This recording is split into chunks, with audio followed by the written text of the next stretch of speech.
ایک تو وجہ یہ ہے کہ ہمارے پاس اصل علم اور تعلیم نہیں ہے، یعنی قرآن و سنت کی تعلیم نہیں ہے، باقی تعلیمات تو ہیں۔ ایک وجہ یہ بھی ہے کہ جن کے پاس علم اور شعور تعلیم ہے ان کے گھر بھی ٹوٹتے ہیں، اس کے پیچھے بھی بہت ساری وجوہات ہیں۔ ایک وجہ یہ بھی ہے کہ ہم اپنی فیملی کو ٹائم ہی نہیں دیتے۔ میں کہتا ہوں میں بزنس مین ہوں نا، میں بزنس کرتا ہوں، دن رات محنت کرتا ہوں، تو گھر پہ آ کے اس کا سٹائل ہی بیوی سے بات کرنے کا اور ہوتا ہے، بچوں سے اور ہوتا ہے، ٹھیک ہے۔ وہی آدمی اگر باہر بات کرتا ہے تو اس کا سٹائل اور ہوتا ہے، گھر میں فیملی کے لیے ٹائم نہیں ہے۔ اچھا، پہلا تو اس کے مائنڈ میں یہ میں بزنس چلا رہا ہوں، دوسرا جب گھر پہ آ جاتا ہے تھوڑا سا ٹائم بچ جاتا ہے، وہ سوشل میڈیا کی نظر ہو جاتا ہے، ظاہر بات ہے فیس بک بھی چلانی ہے، باقی یوٹیوب بھی چلانی ہے، خبریں بھی سننی ہیں، باقی چیزیں بھی ہیں، یا وہ کچھ لوگ گیمز پہ لگے ہوئے ہیں، ٹھیک ہے، گیمیں کھیلتے ہیں۔ اچھا، اب وہ جو فیملی ہے وہ کہاں جائے گی؟ وہ تو ہائپر ہوگی۔ کھیلنے والوں کو میں کہتا ہوں ابھی تک بوائے ہیں۔ تو فیملی کو وقت نہیں دیا جاتا، ٹائم نہیں دیا۔ وہ سمجھتے ہیں کہ ہم سارا بزنس کر رہے ہیں، فیملی تو ویسے ہی بیٹھی ہے گھر پہ، بیگم کا کیا کام ہے؟ اللہ کے بندے، آپ کی بیگم جب آپ گھر سے نکلتے ہو آپ کے بچوں کو اسکول بھیجتی ہے، واپس ریسیو کرتی ہے، ان کو پڑھاتی ہے، سنبھالتی ہے، وہ پوری ایک انڈسٹری چلا رہی ہے، آپ کے والدین کی خدمت کرتی ہے۔ آپ کے گھر کے اندر اگر آپ دیکھیں نا، اپنے گھر سے نکل کے چوکیدار رکھیں نا، تو اس کو کتنی سیلری دینی پڑے گی، ٹھیک ہے۔ تو آپ کی جو فیملی ہے وہ بھی آپ کا انتظار کر رہی سارا دن، تو فیملی کو جب ٹائم نہیں دیا جاتا تو یہ بھی ایک بہت بڑا مسئلہ ہے۔ شکایات بڑھتی ہیں، شکایات بڑھتی ہیں، فیملی کہتی ٹائم ہی نہیں اور ہے ہمارے عثمان لیے۔ بھائی میں بتاؤں کہ نا اتنا کوئی خاص ٹائم نہیں درکار، جی، آپ صرف چند جملے تعریف کے کہہ دیں، ایکنالجمنٹ کے کہہ دیں، یہ کہہ دیں کہ آپ کی وجہ سے میرے بہت سے کام آسان ہوئے، یعنی تعریف کر دی، ایکنالج کر دیا، اپریشیٹ، شرم آتی ہے، کلچر ہمارا۔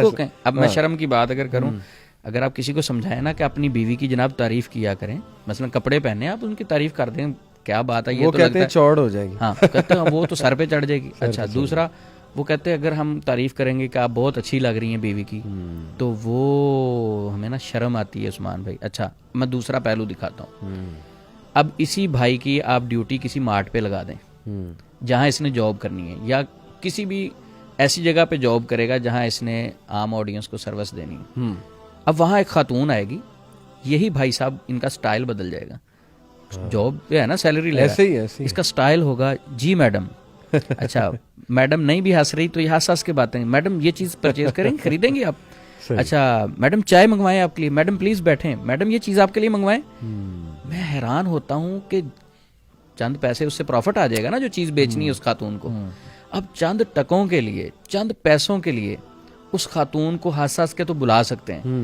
وہ بیوی جو آپ کے گھر میں رہتی ہے، آپ کی وائف ہے، اس کے حقوق ہیں آپ پہ، اللہ نے آپ سے پوچھنا ہے، صحیح بات، اس کی تعریف کرتے ہوئے آپ پریشان ہو جاتے ہیں، شرم آتی ہے۔ ادھر شرم نہیں آتی، ادھر کیونکہ سیلری جو لینی ہے، اور نبی صلی اللہ علیہ وسلم نے فرمایا نا کہ تم میں سے بہترین وہ ہے جو اپنے گھر والوں کے ساتھ بہترین، گھر والوں کے لیے بہترین۔ آج کل ویسے معاشرے میں دیکھا جائے، آپ پورے محلے سے پوچھ لیں، پورے ایریے سے پوچھ لیں، وہ کہتے ہیں کہ اس بندے جیسا تو بندہ ہی کوئی نہیں، اس کے گھر سے پوچھ لیں، وہ کہتے ہیں اللہ ہی بچائے اس سے، ٹھیک ہے نا۔ لوگوں کے لیے اخلاق اور ہے، اپنی فیملی کے لیے اخلاق اور ہے، ٹھیک ہے۔ دوسرے لوگوں کے ساتھ جب بات کرتے ہیں تو ان کا اخلاق اعلیٰ درجے کا ہوتا ہے، وہی آدمی اپنی فیملی میں جا کے بیٹھتا ہے تو اس کا سٹائل ہی بدل جاتا ہے۔ دوست آئیں تو فوراً چست ہو جاتے ہیں، بیگم کے سامنے کہتے ہیں نہیں آج ہم تھکے ہوئے، سستی ہے۔ ہاں یہ بات درست ہے کہ مرد تھک جاتا ہے عثمان بھائی، جاب کچھ لوگوں کی نا بڑی مشکل ہوتی ہے، یہ عورتوں کو بھی تھوڑا سمجھنا چاہیے۔ ہو سکتا ہے ان کا میاں جھٹکیں کھا کے آیا، سٹریس لے کر آیا بہت زیادہ، جی،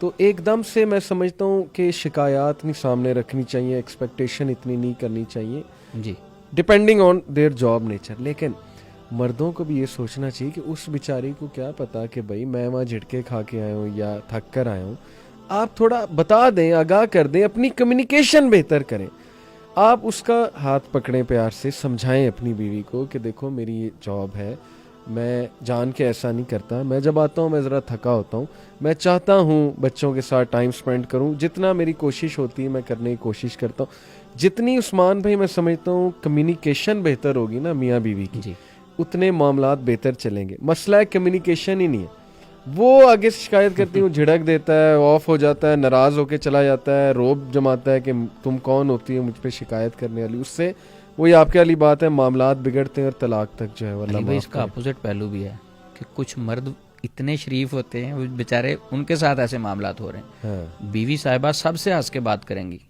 اپنی امی کا، اپنے بھائی کا، اپنے ابو کا فون آ جائے گا نا تو کیا بات ہے. جب وہ اپنے ہسبینڈ کے بھائی کا فون آ جائے گا یا بہن کا فون آ جائے گا تو فوری ان کے سر میں درد ہوتی ہے. وہ کہتی پیناڈول ہے ادھر، کیا ہوا؟ سر میں پین ہے ذرا. تو دوسری طرف بھی ہے کہ کچھ لوگ سارا دن، میں ایسی ایسی فیملیوں کو جانتا ہوں کہ سارا دن ایک آدمی جاب کرتا ہے اپنی بیوی کے لیے، وہ بیچارہ گھر جاتا ہے تو بیوی جو ہے نا اس کے تان و تشنی نہیں ختم ہوتی.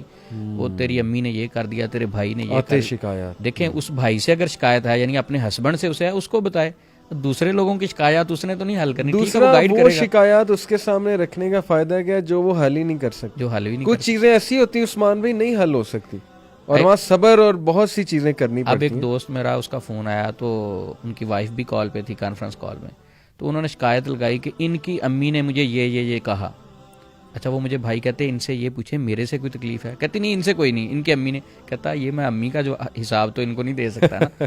دیکھیں وہ مدر ہیں، نہیں ان کے اختیار میں. جب بندہ بوڑھا ہوتا ہے تو بچوں والا ذہن ہو جاتا ہے، نہیں ان کے اختیار میں رہتا. اگر آپ صبر کریں گی کل کو آپ نے بھی تو اس سٹیج پہ پہنچنا ہے. لیکن آپ کی باتوں سے بھی بہت سارے لوگ صبر کریں. بندہ سن لے، حکمت اختیار کرے، سن لے، کیونکہ ہو سکتا ہے وہ صرف سنا رہی ہوں، ہو سکتا ہے انہیں سلوشن نہ چاہیے ہو، وہ چاہتی ہیں کہ بس میری کوئی سن لے. کیونکہ میں یہ بھی سمجھتا ہوں عثمان بھی اگر وہ نہیں سنے گا نا تو پھر ان کی دوستیں سنیں گی جی، یا ان کی بہن سنے گی بڑی، وہاں سے پھر ہو سکتا ہے کچھ نیگیٹو بات آئے. جی بالکل. اگر وہاں تربیت نہیں ہوئی تو وہ بھی نقصان. لیکن سننے کے بعد وہ بات ختم ہو جانی چاہیے نا. ہاں اب وہ جب سن لیے وہ کہتے ہیں رسپانس دیں جناب، آپ کو یہ پورا حل کریں، مسئلہ حل کریں. اچھا حل کیسے کریں؟ وہ کہتے ہیں امی کو سامنے بٹھائیں. ٹھیک ہے، اس میں بھی کوئی حرج نہیں، والدہ کو بٹھا کے پوچھیں یہ بھی ہماری بیٹی ہے، آپ کی بیٹی ہے تو یہ بات ہو رہی، اس میں حرج کوئی نہیں. اب یہ بات پوچھی تو امی کلاس لے لے گی، تم نے تو بیگم کو سر پہ چڑھا لیا. مرد کے بڑے مشکل سچویشن کبھی کبھی ہو جاتی ہے اس کی. تو یہ گھروں میں ایسا ہو جاتا ہے. مجھے ایک چھوٹی سی لڑائی میرے اپنے گھر میں ہوئی. اچھا. وہ میری مدر نے، میری والدہ نے میری بیوی کو کہا تو تے میرا منڈا قابو کیتا ہوا ہے. اچھا ٹھیک ہے. اب سمپل بات ہے، میں نے کہا نہیں دیکھیں جو آپ کے رائٹس ہیں وہ آپ کو دینے، جو ان کے میں ہنس کے بات کرتا ہوں اچھے طریقے سے، وہ رائٹس ہیں. اب موجودہ دور ایسا چل رہا ہے کہ آپ اچھے طریقے سے رہیں تو وہ کہتے لگتا ہے اس پہ کوئی جادو کروا دیا بیوی نے. تو یہ بدگمانی ہے. مثلا شوہر گھر پہ آیا، بیوی نے شوہر کے کان بھرے، والدہ نے شوہر کے کان بھرے، بھائی نے بھرے، والد نے بھرے. اب وہ جو شوہر ہے وہ بیچارہ ڈپریسڈ ہو جاتا ہے. اب جب وہ ریئیکشن دیتا ہے، اس کے ریئیکشن پر گھر کا ماحول خراب ہوا اور خراب ہوتا گیا، حتیٰ کہ اس ٹینشن کی وجہ سے برے خواب آنا شروع ہوئے. جب برے خواب آنا شروع ہوئے بیوی کو بھی برے خواب آنا شروع ہوئے. اب بیوی صاحبہ چھپ کے عمل سے رابطہ کرتی ہیں، استخارہ کریں، گھر کا ماحول سیدھا نہیں ہو رہا. اب وہ عمل استخارہ کر کے بتاتا ہے کہ آپ کے گھر پہ تو بڑا سخت جادو ہو گیا ہے. تو یہ جو جادو ہے، جو یہ ساری مینجمنٹ ساری فیل ہو چکی ہے، آپ ایک دوسرے کی بات ہی نہیں سنتے، ایک دوسرے سے اتنی دوری ہے، بات کو نہیں سمجھ رہے، یہ جادو کی کیفیت ہے، نیگیٹو ریز سارے گھر میں آ گئی. تو وہ کہتا ہے بڑا سخت جادو ہے. تو خاتون کہتی ہے کہ پھر اب اس کا حل کیا ہے؟ تو وہ پھر آگے حل بتاتا ہے کتنی اماؤنٹ بھیجیں، یا کئی شیطانی عمل ہوتے ہیں، پکچریں منگوا لیتے ہیں. ٹھیک ہے، 100 مسائل اور رستے شیطانی کھلنا شروع ہو جاتے ہیں. ٹھیک ہے. اب اس کے بعد جب وہ جادو کہتا ہے، وہ تو جادو کا حل کروانے کے لیے جب آپ اماؤنٹ بھی بھیج دیتے ہیں، اپنی پکچر بھی بھیج دیتے ہیں، اپنا مدر نیم بھی بتا دیتے ہیں پیشنٹ، وہ علاج کرنے والا علاج کے نام پہ جادو کرنا شروع کر دیتا ہے. الٹا پڑ جاتا ہے. الٹا یعنی وہ علاج کی غرض سے گئے، وہ تو بیچارے علاج کے لیے گئے تھے، تو علاج والے نے علاج کے نام پر جادو کرنا شروع کر دیا. اب اوریجنل جادو ہو گیا. پہلے بھی جادو تھا، اس نے بھی اپنی اماؤنٹ حاصل کرنے کے لیے، بزنس چلانے کے لیے جادو کرنا شروع کر دیا. اب مسائل خراب تر خراب، حتیٰ کہ یہ بات طلاق پہ جا کے رکتی ہے. اور شیطان کا پسندیدہ عمل کون سا علی بھائی؟ طلاق. یعنی وہ حدیث ہے نا مسلم شریف میں کہ اس کا سمندر پہ تخت ہے، وہ سارے اپنے چیلے بھیجتا ہے، اپنے دستے بھیجتا ہے کہ جاؤ جا کے اپنا کام کرو. شام کو سب سے رپورٹ لیتا ہے. تو ایک آ کے کہتا ہے کہ جناب آج میں نے لڑائی ڈلوائی، اتنی لڑائی حتیٰ کہ بات طلاق تک پہنچ گئی. تو ابلیس کھڑا ہو کے اسے سینے کے ساتھ لگاتا ہے، خوش ہوتا ہے. یعنی سب سے شیطان خوش میاں بیوی کی طلاق پہ ہوتا ہے. اور ماحول ہم خود کریٹ کرتے ہیں. تھوڑا سا ہم شعور سے دیکھیں ان چیزوں کو، اسلام کو سمجھتے ہوئے دیکھیں باقی معاملات کو، تو یہ مسئلہ نہیں ہے اتنا. لیکن دین کی تعلیم ہم حاصل ہی نہیں کرنا چاہتے. آپ کے نزدیک ایک شعور کی کمی، تعلیم اور شعور کی کمی. نمبر 2 بدگمانی، جو بدگمانیاں ہو جاتی ہیں. نمبر 3 ٹائم نہ دینا، فیملیوں کو ٹائم نہ دینا.